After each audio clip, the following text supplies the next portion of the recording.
a de ces histoires qui vous poursuivent et qu'on n'oublie jamais. Je me souviens encore de son sourire timide, de son ventre rond, si rond qu'il semblait contenir tous les soirs du monde.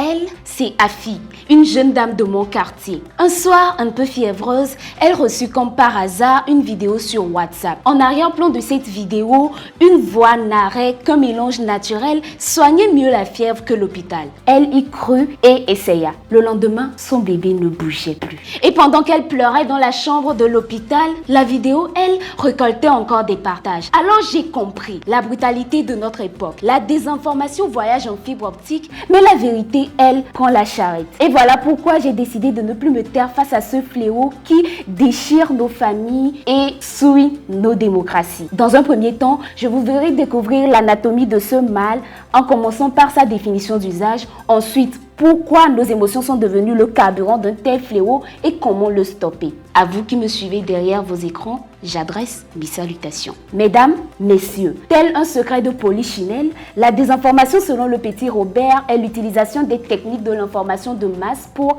induire en erreur, cacher ou travertir les faits. En 2018, une étude de l'informaticien Sorut Vasughi et ses collègues du MIT a prouvé qu'une fausse information voyageait 6 fois plus vite que la vérité. Pourquoi?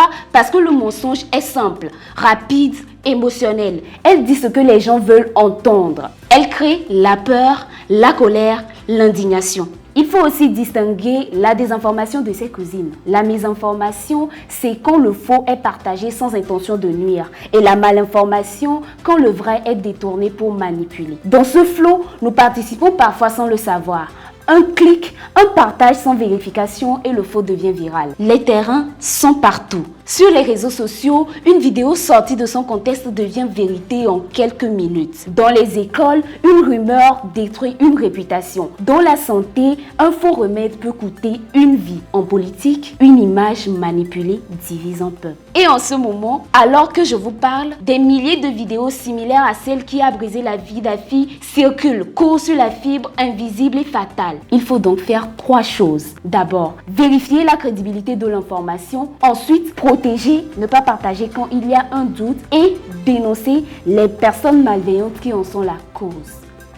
Pour finir, mesdames, messieurs, entre désinformation et le hasard, Afi n'a plus son sourire ni son ventre rond, mais un silence assourdissant dans une chambre de bébé vide. Alors je vous implore, la prochaine fois que votre doigt survolera le bouton partager, souvenez-vous que derrière un écran, il y a une vie. Et que moi, je vous aurais demandé de ne plus être complice, de choisir la vérité et de préserver l'humain. Je vous remercie.